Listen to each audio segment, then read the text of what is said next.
Good morning to all of you. This is Dr. Megha Singh appearing again for some new discussion in front of you.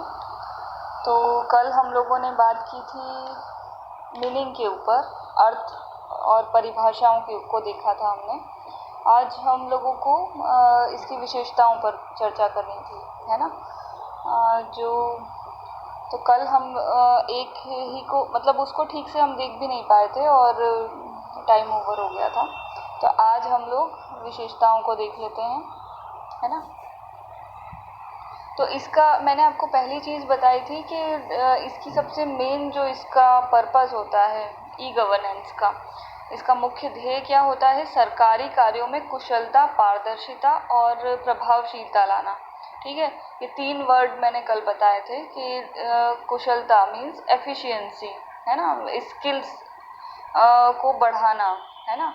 और कुशलता efficiency का मतलब इसमें होगा कि प्रशासन किस तरह से और ज़्यादा इफ़ेक्टिव तरीके से काम कर सकता है। ये तीनों चीज़ें आपस में लिंक्ड है ना। आप ये नहीं कह सकते कि कुशलता, पारदर्शिता और प्रभावशीलता ये तीनों प्रशासन से अलग है, या ये तीनों ही फैक्टर एक साथ कंबाइन होकर किसी प्रशासन को बेहतर बना सकते हैं, है ना। These qualities are betterment for administration, है ना। तो ये सारी चीज़ें जो है, तो पहली चीज़ इसमें एफिशिएंसी, दूसरी ट्रांसपेरेंसी और तीसरी प्रभावशीलता, है ना, मतलब इफेक्टिवनेस।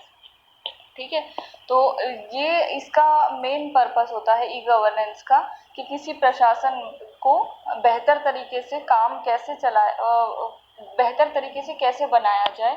तो उसके लिए मतलब सुचारू रूप से उसको चलाने के लिए वो प्रशासन को पारदर्शी बनाना चाहता है, कुशल बनाना चाहता है और प्रभावशील बनाना चाहता है। ठीक है, तो ये इसकी पहली विशेषता भी हो जाएगी और ये इसका उद्देश्य भी हो जाएगा, है ना।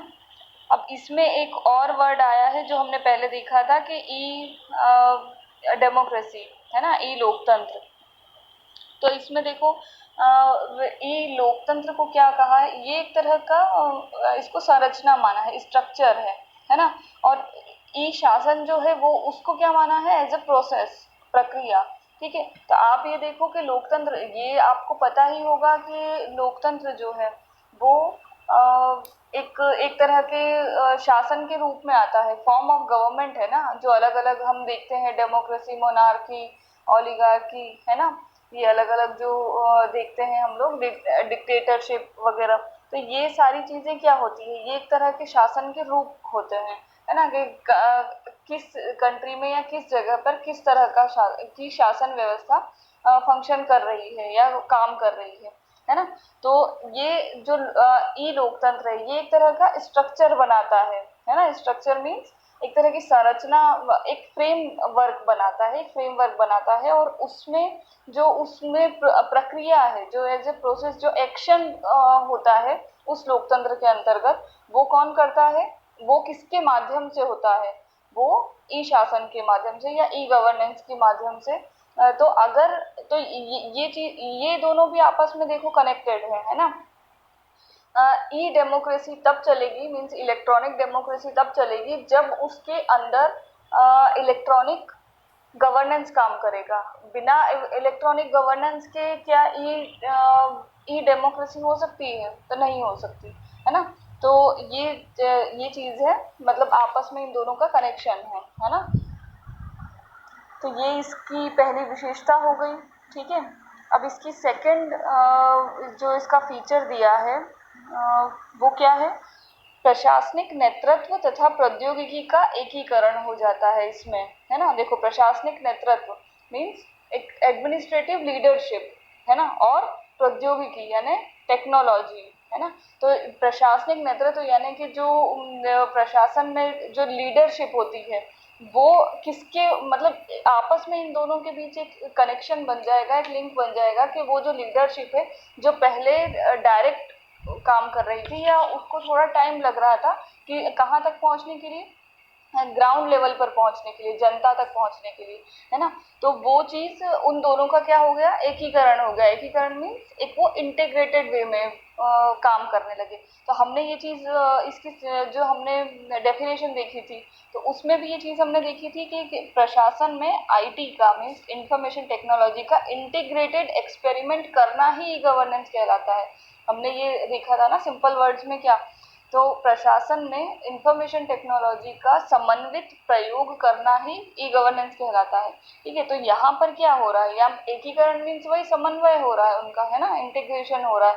तो किन किन किन के बीच आपस में समन्वय हो रहा है, एडमिनिस्ट्रेटिव लीडरशिप और टेक्नोलॉजी। ई गवर्नेंस जो है वो टेक्निक्स पे बेस्ड है ना, तो एक तरह से टेक्नोलॉजी और एडमिनिस्ट्रेशन का आपस में जुड़ाव हो रहा है, कनेक्शन हो रहा है। ठीक है, तो ये इसका सेकंड फीचर हो जाएगा। इसका थर्ड फीचर जो बताया गया है, सॉरी, है ना, थर्ड जो है वो क्या है, एक स्मार्ट सरकार की मान्यता को पोषित करती है, मीन्स नरिश करती है ना, स्मार्ट सरकार। तो ये स्मार्ट वर्ड आप एज जो हम लोग बोलचाल की भाषा में यूज करते हैं, स्मार्ट मीन्स एडवांस, है ना, तो हम उस रूप में भी ले सकते हैं। और यहाँ पे SMART जो स्मार्ट की स्पेलिंग है, तो उसको एज अ एब्रीविएशन यूज किया गया है। एस से क्या बना, स्मॉल, है ना, नौकरशाही का आकार कम करना, ये स्मॉल मीन्स छोटा। ठीक है, तो छोटा किस रूप में, ब्यूरोक्रेसी के आकार को कम करने के लिए। ठीक है, आप ब्यूरोक्रेसी आप समझते ही होंगे, है ना। तो ब्यूरोक्रेसी को प्रशासन में बहुत अच्छा नहीं माना जाता है, क्योंकि उससे वो जनता के हिसाब से या जनता के वेलफेयर के हिसाब से वो ठीक से वर्क नहीं करता है ना, और उससे जनता नाखुश रहती है। ठीक है, ये कह सकते हैं। तो उसके लेवल को, उसके साइज को, उसके आकार को वो कम करता है एक तरह से, है ना। क्योंकि ई गवर्नेंस के थ्रू जनता जब जैसे जैसे ये बिलिंग का या ऑफिस में कोई ऐसा काम का जो जो पेपर वर्क चलता था, है ना, तो उसमें क्या होता था कि फाइल इधर से उधर जाना है, मतलब उसमें काफी टाइम कंज्यूमिंग होता था वो प्रोसेस, है ना। लेकिन अब इसके आने के बाद क्या हुआ कि लोग ऑनलाइन करने लगे, है ना। टाइम का मतलब लोगों के पास टाइम, एक तरह से टाइम सेविंग है ये, है ना। तो ये S for small, M for moral, है ना, प्रशासन में नैतिकता स्थापित करना। जहाँ ऑफलाइन वर्क होता है या जहाँ जो ये हम ब्यूरोक्रेसी की अगर बात कर रहे हैं, तो आपको ब्राइब का भी सिस्टम पता होगा, रिश्वतखोरी जो चीज़ें होती है ना, तो वो चीज़ें भी जो होती है, तो ये एक तरह से ब्राइब और वो सारी चीज़ें भी कम हो गई। तो वो एक मतलब भ्रष्टाचार, करप्शन कम हुआ, है ना। तो ये एक तरह से मॉरलिटी को भी इससे एक तरह से इंक्रीज हुई है मॉरलिटी, है ना, उसके इम्प्रूवमेंट के लिए भी ये अच्छा है। ठीक है, और उसके बाद है A for accountable. Accountable means जवाबदेह, उत्तरदायी, है ना, किसी के प्रति उत्तरदायी होना, है ना। जैसे डायरेक्ट जो होता था वर्क, ऑफिस वर्क या कोई भी वर्क, है ना, उसमें हमने देखा है क्योंकि लोग जैसे कि हम क्लेरिकल स्टाफ का एग्जांपल ले सकते हैं। कई बार होता है कि आप किसी का वेट कर रहे हैं और वो कहीं आपको वहाँ अवेलेबल उस समय नहीं है ना, वो उनमें थोड़ा लेजीनेस होता है या कुछ भी चीज़ हो सकती है, तो वो एक तरह से लोगों के प्रति या अपने काम के प्रति उतने जवाबदेह नहीं होते हैं, है ना। अक्सर गवर्नमेंट सर्वेंट को हमने देखा है, जो भी गवर्नमेंट सर्विसेज में है, तो वो बहुत ज़्यादा रिस्पॉन्सिबल या अकाउंटेबल नहीं होता है अपने काम के प्रति। ठीक है, तो ई गवर्नेंस से एक इसका फीचर ये भी जुड़ा है कि इससे अकाउंटेबिलिटी बढ़ी है ना। तो इससे किस तरह की अकाउंटेबिलिटी, मतलब किस तरह से बढ़ी है, तो वो चीज़ क्योंकि आप ऑनलाइन है, तो वहाँ पे सारा काम आर्टिफिशियल इंटेलिजेंस के थ्रू या फिर टेक्नोलॉजी के थ्रू, सॉफ्टवेयर के थ्रू हो रहा है ना। तो सॉफ्टवेयर में चूंकि इमोशंस नहीं होते हैं, वो एक फंक्शन की तरह काम करता है, जस्ट लाइक रोबो, है ना।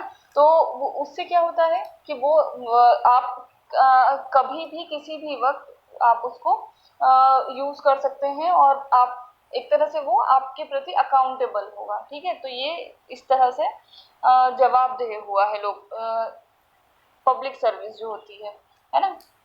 उसके बाद R for reliable. Reliable means विश्वसनीय, है ना। आप किसी व्यक्ति पर भरोसा करें, आपको हम ये जनरली भी देखते हैं कि किसी व्यक्ति को जब तक हम थोड़ा पर्सनली नहीं जान लेते, हमको अचानक से ऐसे किसी पर ट्रस्ट करना पॉसिबल नहीं होता है। लेकिन वो जो कि एक टेक्नोलॉजी के थ्रू हो रहा है, वहां पर सब कुछ पहले से फीड है या एक सॉफ्टवेयर के थ्रू हो रहा है, तो वहां चूंकि उसमें मॉरलिटी नहीं है, वो पूरा काम मशीनरी है ना। तो वहां पर जब जब सही गलत और अच्छा बुरा व्यक्ति तब होता है जब उसके अंदर वैल्यूज हो, मॉरलिटी हो। या तो किसी में मॉरलिटी होगी या नहीं होगी, लेकिन अगर चीजें मशीनरी लेवल पर है ना, टेक्निकल लेवल पर है, तो उसमें कोई वैल्यू का सवाल ही नहीं उठता। वो पूरा का पूरा काम एक प्रोफेशनल तरीके से बिना किसी मॉरलिटी के करेंगे, है ना। तो वहां से इसमें क्या होगा, वो एक तरह से रिलायबल रहेगा, विश्वसनीय, लोगों का उसके प्रति विश्वास ज्यादा रहेगा, है ना। उसके बाद है T for transparent. Transparent means पारदर्शी, है ना, पारदर्शिता। तो ये एक तरह से पारदर्शी बनाना मीन्स आप ऑनलाइन जाके आपको कोई भी चीज चेक कर सकते हैं, अपना कोई पुराना आर्काइव वगैरह है वो चीज देख सकते हैं, या फिर आप उसकी इंफॉर्मेशन जो भी आपको लेनी है उसके बारे में जो बेसिक इंफॉर्मेशन है या उससे संबंधित कोई भी जानकारी है, आप वो ऑनलाइन इजीली ले सकते हैं, बजाय आप डायरेक्ट जाकर किसी से उससे रिलेटेड इंफॉर्मेशन मांगे। तो ये एक तरह से क्या हुआ, सरकारी नीतियों, निर्णयों, कार्यों और सेवाओं को उसने पारदर्शी बना दिया है। ठीक है, तो ये स्मार्ट सरकार इस तरह से इसको एक तरह से वैलिड करता है ना। मतलब उसका स्मार्ट सरकार का कि नरिशमेंट के लिए भी ई गवर्नेंस जरूरी है। ठीक है, उसके बाद इसकी जो नेक्स्ट इसका फीचर हम देखेंगे वो है प्रशासनिक कार्यों में गुणवत्ता की दृष्टि से सुधार लाना, एक क्वालिटी। अब जब हमने इतने सारे इसके बेनिफिट देखे हैं तो इससे हमको एक समझ में आ रहा है कि इससे क्वालिटी वर्क तो जनरेट हो ही रहा है ना। तो एक तरह से जो काम पहले ऐसे मतलब टेकन फॉर ग्रांटेड चलता था, तो अब उसमें क्या एक इम्प्रूवमेंट आ रहा है, क्वालिटी वर्क जनरेट हो रहा है। ठीक है, जनता और प्रशासन के बीच केवल एक क्लिक की दूरी होती है ना। तो ये चीज मतलब वही जो लिंक बनाने के हिसाब से जनता और प्रशासन के बीच अब एक डायरेक्ट कनेक्शन, डायरेक्ट लिंक बन गया है। ठीक है, उसके बाद इसका नेक्स्ट फीचर जो बताया है वो क्या है, सरकारी विभागों या अभिकरणों से संबंधित सूचनाएं एवं सेवाएं इंटरनेट पर उपलब्ध होना तथा स्वयं सरकार द्वारा सूचना प्रौद्योगिकी की आधुनिक तकनीकों का प्रशासनिक कृत्यों में प्रयोग करना ई शासन का व्यावहारिक रूप है ना। ये वही चीज बोल रहे हैं, इंटरनेट का प्रयोग जो हुआ है तो उससे क्या हुआ है, ये ई गवर्नेंस जो है वो प्रैक्टिकल लेवल पर या एक व्यावहारिक रूप में सामने आ गई है ना।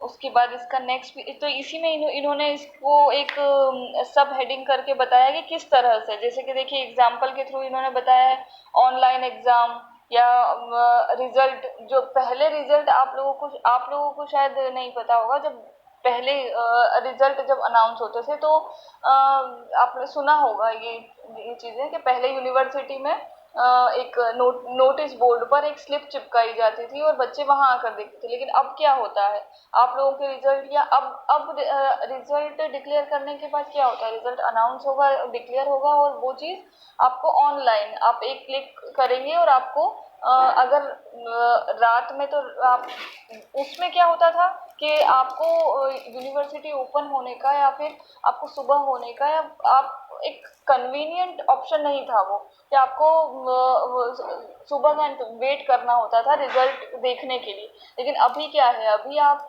किसी भी टाइम पर ऑनलाइन में कन्वीनियंस एक आ गया है ना। आप रात में, दिन में, कभी भी किसी भी टाइम पर अपना रिजल्ट देख सकते हैं, या फिर कोई भी काम जो आप, अगर आपको कोई एग्ज़ाम फॉर्म फिल करना है या कोई भी चीज़ आपको ऑनलाइन करना है, तो उसमें आपको टाइम का बाउंडेशन नहीं होता है। आप टाइम को का कोई बाउंडेशन उसमें नहीं होता है। टाइम आप बिना देखे भी आप वो चीज़ें कर सकते हैं, है ना। रजिस्ट्रेशन वगैरह आप इजीली कर सकते हैं, है ना। तो ये इस तरह से इन्होंने कुछ एग्जाम्पल दिए हैं।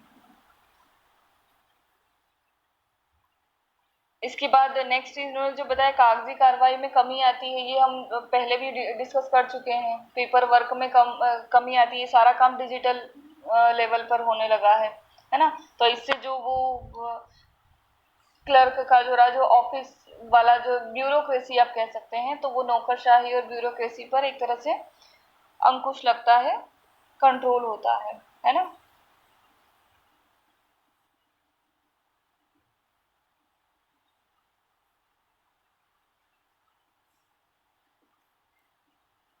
उसके बाद नेक्स्ट इसका एक फीचर बताया है, इसमें एक ही प्रकृति के कार्य को बार बार करने की बजाय निर्धारित इलेक्ट्रॉनिक कार्यक्रमों के रूप में विकसित कर दिया जाता है। देखिए ये जितना भी ई गवर्नेंस होता है वो सॉफ्टवेयर पर बेस्ड होता है ना।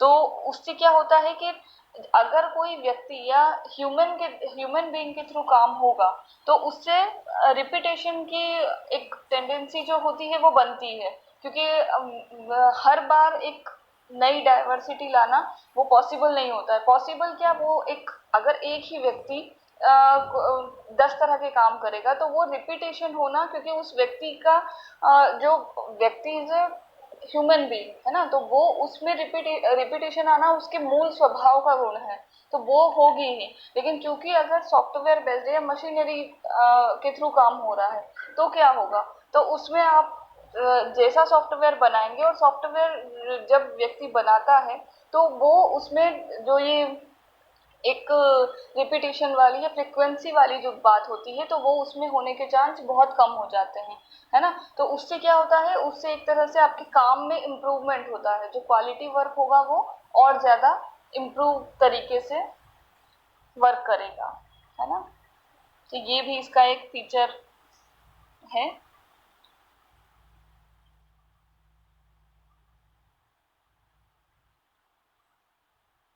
उसके बाद ई शासन के कारण अधिकारियों के व्यक्तिगत दौरों, निरीक्षण, पर्यवेक्षण, प्रत्यक्ष नियंत्रण का स्थान दूर बैठे वार्तालाप या टेली कॉन्फ्रेंसिंग में ले लिया है। अब देखिए ये भी एक टाइम कंज्यूमिंग चीज, सॉरी टाइम सेविंग का आप कह सकते हैं।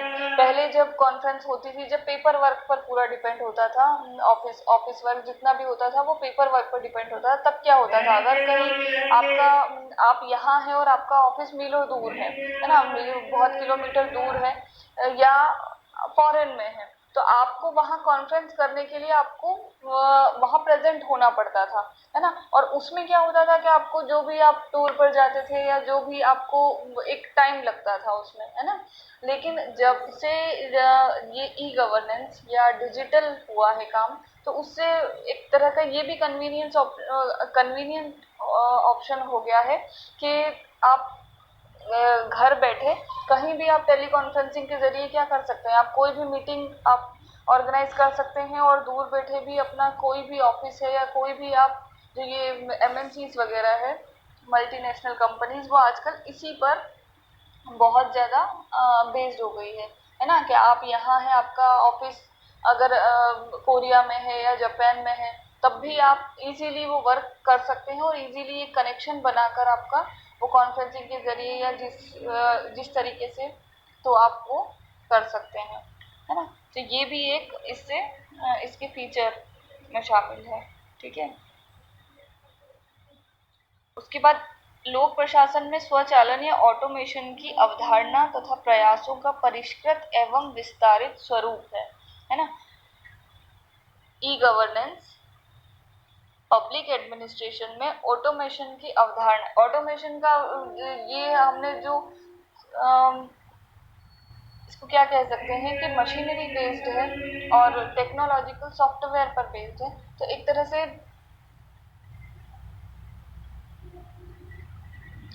ऑटोमेशन के कॉन्सेप्ट पर वो बेस्ड है तथा प्रयासों का परिष्कृत एवं विस्तारित स्वरूप है। परिष्कृत मीन्स उसका क्या कह सकते हैं, रिफाइंड, है ना, रिफाइंड उसका मतलब ऑटोमेशन के थ्रू काम हो रहा है और वो एक परिष्कृत रूप में सामने आ रहा है। परिष्कृत मीन्स रिफाइंड फॉर्म में सामने आ रहा है ना, सुधार होके, हम रिफॉर्म कह सकते हैं उसको, है ना।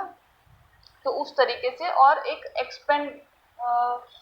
एक्सपेंशन के फॉर्म में, है ना, विस्तारित रूप में, मतलब जिस रूप में आप काम को शुरू करेंगे वो आपको उसका एक्सपेंशन के रूप में दिखेगा, और उसके एक रिफाइंड फॉर्म में, मतलब वो कुछ इम्प्रूव होके सामने आएगा, है ना। तो वो चीज़ भी ई गवर्नेंस के थ्रू पॉसिबल हुई है। और यह गुड गवर्नेंस की स्थापना का एक मार्ग या पद्धति है। लास्ट इसका जो फीचर है वो गुड गवर्नेंस के लिए एक, मतलब अगर किसी एडमिनिस्ट्रेशन में ई गवर्नेंस का ज़्यादा से ज़्यादा प्रयोग किया जा रहा है तो वो एक तरह से फिर गुड गवर्नेंस की कैटेगरी में आ जाता है ना। तो ये चीज़ सुशासन या गुड गवर्नेंस आपने पढ़ा होगा कि वो क्या होता है ना। तो ये उसकी स्थापना का भी एक मार्ग या पद्धति है, ठीक है। तो ये इसकी कुछ विशेषताएं थी जो हमने देख ली। अब इसका नेक्स्ट हम कॉन्सेप्ट नेक्स्ट वाले ऑडियो में देखेंगे, और उसका मैं पीडीएफ भी आपसे शेयर कर लूँगी, तो आप उसको देख लीजिएगा, ठीक है। Okay, that's it for today, thank you.